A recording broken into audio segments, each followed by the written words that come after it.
आचार्य का स्वयं इस पर बहुत विश्वास है कि हम अपने खान पान के नियंत्रण से बहुत सारे अतिरिक्त जो रोग या कब्ज या पेट संबंधी परेशानियां, बीमारियां तो उन्हें नहीं कहेंगे, परेशानियां, जिन्हें ग्रस्त बीमारी कहता है, ये बीमारी नहीं है, ये खान पान की गड़बड़ी की परेशानियां हैं।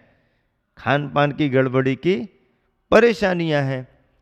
रोज तुम्हारी गाड़ी गड़बड़ करती है, इसलिए तुम्हारा खान पान रोज अनियत होता है, गड़बड़ होता है। तो इसलिए खान पान की गड़बड़ी होने से तुम्हारे शरीर में गड़बड़ियाँ आ जाती हैं। ये गड़बड़ियाँ बीमारी नहीं है, लेकिन इन पर ध्यान ना दो तो ये गड़बड़ियाँ ही धीरे धीरे धीरे धीरे धीरे धीरे बीमारी का रूप ले लेती हैं। फिर बहुत इलाज कराने पर भी कंट्रोल नहीं होता है, दवाइयाँ खाने पर भी कंट्रोल नहीं होता है। तो ऐसे में जो चर्चा चल रही है वह यही कि यह मिट्टी का जो प्रयोग है, यह प्रयोग अपव्ययी नहीं मितव्ययी है। इसमें कोई ज़्यादा अपव्यय नहीं है, सीमित व्यय है। इसके प्रयोग से किसी प्रकार की प्रतिक्रिया नहीं होती तन और मन के किसी कोने में। छूने को मन मचले ऐसी छनी हुई कुमकुम मृदु काली माटी में। छूने को मन मचलने लगे, ऐसी छनी हुई कुमकुम मृदु काली माटी में नपा तुला शीतल जल मिला, उसे रौंद रौंद कर एक में एक लौंदा बना, एक टोप बनाकर मूर्छा के प्रतिकार हेतु सर्वप्रथम सेठ जी के सर पर चढ़ाया गया। काली काली मृदु चिकनी मिट्टी को गला करके लौंदा बना करके टोप बना करके सेठ जी के सिर में लगा दिया गया। जल से भरे पात्र में गिरा तप्त लोह पिंड, वह चारों ओर से जिस भांति जल को सोख लेता है। जल से भरे पात्र में गिरा तप्त लोह पिंड, वह चारों ओर से जिस भांति जल को सोख लेता है, उसी भांति टोप भी मस्तक में व्याप्त उष्णता को प्रतिपल पीने लगा। वह मिट्टी का टोप उष्णता को खींच रहा है। ज्यों-ज्यों उष्णता का अनुपात घटता गया, ज्यों-ज्यों उष्णता का अनुपात घटता गया, त्यों-त्यों जागृति का प्रभात प्रगटता गया। ज्यों-ज्यों उष्णता का अनुपात घटता गया, त्यों-त्यों जागृति यानी चैतन्यता का प्रभात प्रकटता गया। यह लो अधरों के सूक्ष्म स्पंदन से अनुमान झलकने लगा कि, सुन रहे कि नहीं सुन रहे? नमो, ध्यान से सुनो, बराबर अच्छे से सुनो। यह लो अधरों के सूक्ष्म स्पंदन से अनुमान झलकने लगा कि ओंकार पद के उच्चारण का उद्यम उत्साहित हो रहा है। ओंकार पद के उच्चारण का उद्यम उत्साहित हो रहा है। बै से त्रिभुवन जेता, क्या कहलाता त्रिभुवन जेता? बताओ, बोलो नमो। त्रिभुवन जेता यानी तीनों भुवन को जीतने वाला। तुम तो सुनते हो ना, चतुर्मास में आते हो, सबके साथ में आते हो, पढ़ते हो। त्रिभुवन जेता का मतलब तीनों लोकों को जीतने वाला, त्रिभुवन पाल, तीनों लोकों का पालन करने वाला, ओंकार का उपासन, ओंकार, ओंकार में ओम, ये ओंकार ध्वनि है, तो ओंकार का उपासन भीतर ही भीतर चल ही रहा है, अंदर ही अंदर ओम ओम ओम। आचार्य श्री को देखा आप लोगों ने? कभी कोई कहता है आचार्य श्री ऐसा, आचार्य श्री वैसा, क्या करूं? ओम ओम ओम, ओम शांति, ओम शांति। ओम में सब आ जाता है, सारे आशीर्वाद ओम में आ जाते हैं। ओम ओम, सब आशीर्वाद आ जाता है। इतना ही यदि गुरुमुख से मिल गया ओम, अपना काम बन गया। ओम शांति, ओम शांति आचार्य श्री कह देते हैं। त्रिभुवन जेता, त्रिभुवन पाल, ओंकार का उपासन भीतर ही भीतर चल ही रहा है, जो सुदूर्घ साधना का फल है। परा बाक की परंपरा पुरा अश्रुता रही अपरिचिता। परा बाक की परंपरा पुरा अश्रुता रही अपरिचिता, लौकिक शास्त्रानुसार वह योगी गम्या मानी है। ये जो साधना की पद्धति है, परा वाक पश्यंती आदि आदि, ये योगी गम्य है। ज्ञानार्णव ग्रंथ में आचार्य शुभचंद्र महाराज जी ने ध्यान की सिद्धि के लिए योग प्राणायाम का आधार लेकर के इन सभी बातों को बहुत अच्छे तरीके से बताया है।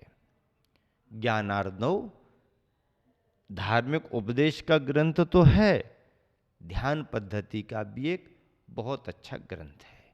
किसी को ध्यान करना है, साधना करनी है, उसमें योग के प्रयोग, प्राणायाम के प्रयोग आदि आदि बहुत अच्छे बतलाए हैं। परा बाक की परंपरा पुरा असुरता रही अपरिचिता, लौकिक शास्त्रानुसार वह योगी गम्या मानी है। मूलोद्गमा हो ऊर्ध्व आनना, ऊर्ध्व आनना, ऊर्ध्व आनन ऊर्ध्वमुखी, नाभि तक यात्रा होती है उसकी, नाभि तक यात्रा होती है उसकी, पवन संचालिता जो रही, फिर वही नाभि की परिक्रमा करती पश्यंती के रूप में उभरती है। परा पश्यंती, परा पश्यंती, फिर वही नाभि की परिक्रमा करती पश्यंती के रूप में उभरती है। नाभि के कूप में गाती रहती, नाभि के कूप में गाती रहती, तरला तरंग छवि वाली, पर निरी निरक्षरा होती है, साक्षरों की पकड़ में नहीं आती। निरी निरक्षरा होती है, साक्षरों की पकड़ में नहीं आती।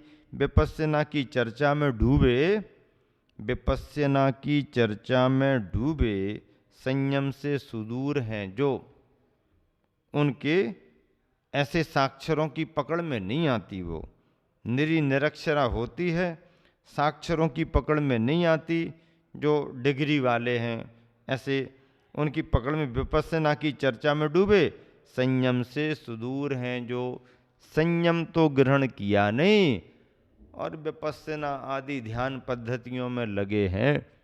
भले वो डिग्री ले चुके हैं पर उनकी पकड़ में वो नहीं आती।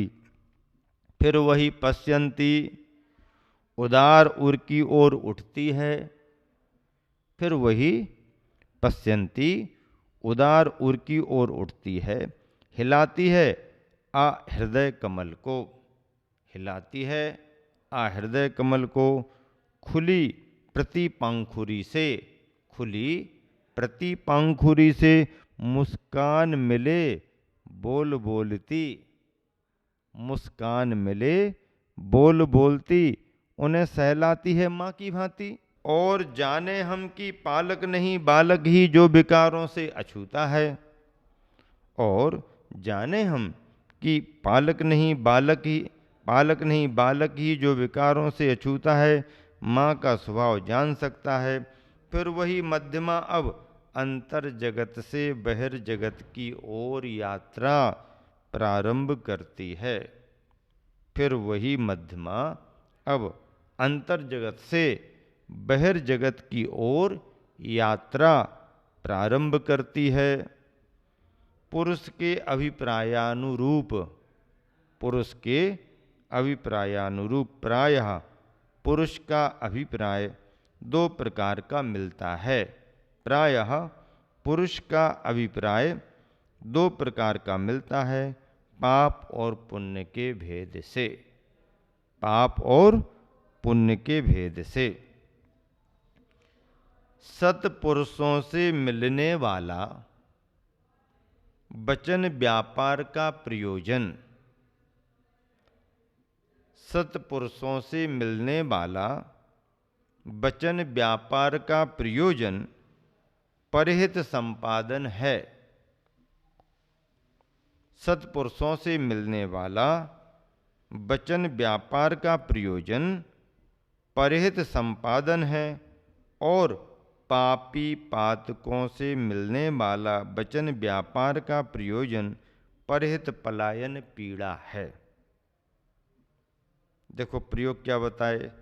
सत्पुरुषों से मिलने वाला वचन व्यापार का प्रयोजन, कोई सज्जन पुरुष अच्छी सलाह देता है तो है परहित संपादन है, और पापी पातकों से मिलने वाला वचन व्यापार का प्रयोजन परहित पलायन पीड़ा है, विकताओं में लग जाता है।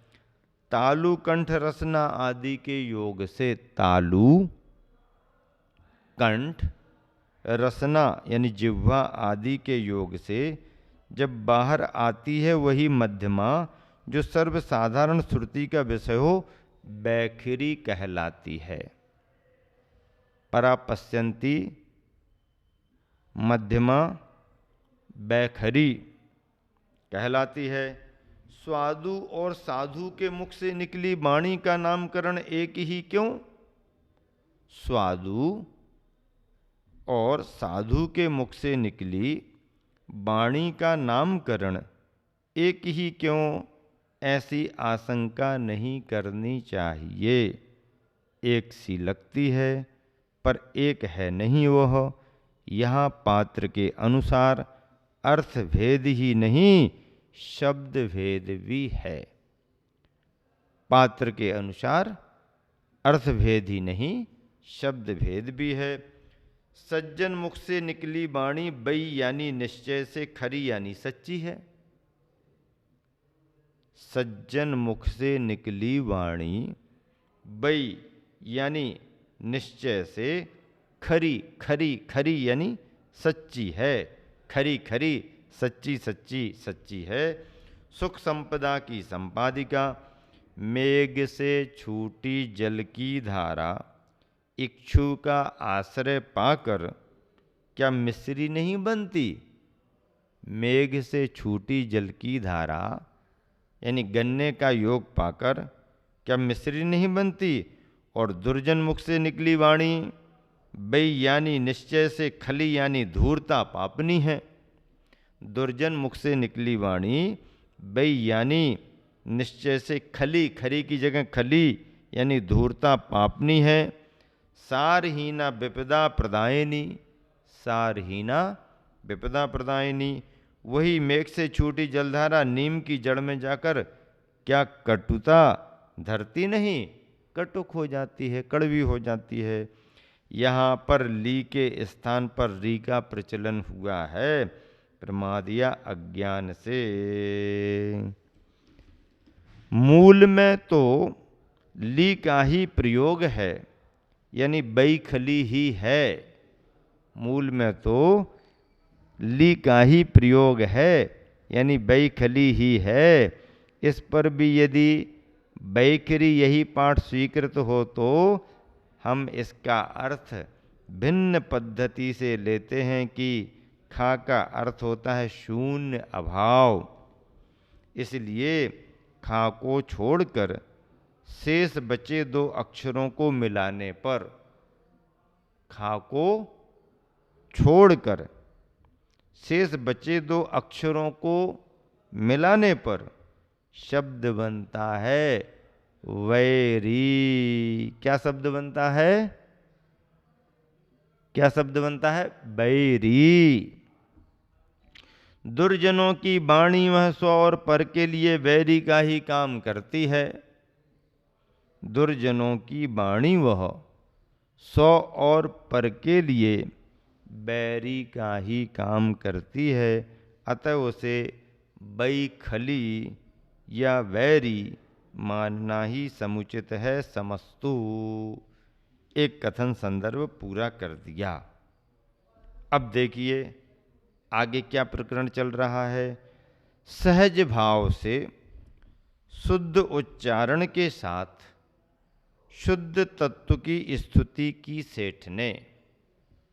सहज भाव से शुद्ध उच्चारण के साथ शुद्ध तत्व की स्तुति की सेठ ने परिवार के साथ वार्ता हुई। वेद्यों का भी परिचय मिला, वेदना का अनुभव बता दिया, परंतु अविकल ज्वलन के कारण, निरंतर ज्वलन के कारण आंखें खुल नहीं पा रही। अभी सिर में तो आराम लग गया, लेकिन जलन होने से आंखें खुल नहीं पा रही। अभी प्रकाश को देखने की क्षमता अभी उनमें आई नहीं है। धूप नहीं देख सकते, उजाला नहीं देख सकते। रत्नों की कोमल किरणें तक अग्नि की चिंगारी सी लगती हैं। रत्नों की कोमल कोमल किरणें चमक भी अग्नि की चिंगारी सी लगती है। अनखुली आँखों को लखकर, अनखुली आँखों को लखकर कुंभ ने पुनः कहा कि कोई चिंता की बात नहीं। क्या कहा? कोई चिंता की बात नहीं। मात हृदय स्थल को छोड़कर शरीर के किसी भी अवयव पर माटी का प्रयोग किया जा सकता है। देखो ये प्रयोग है, कोई चिंता की बात नहीं। मात हृदय स्थल को छोड़कर, यानी छाती सीने को छोड़ करके शरीर के किसी भी अवयव पर माटी का प्रयोग किया जा सकता है।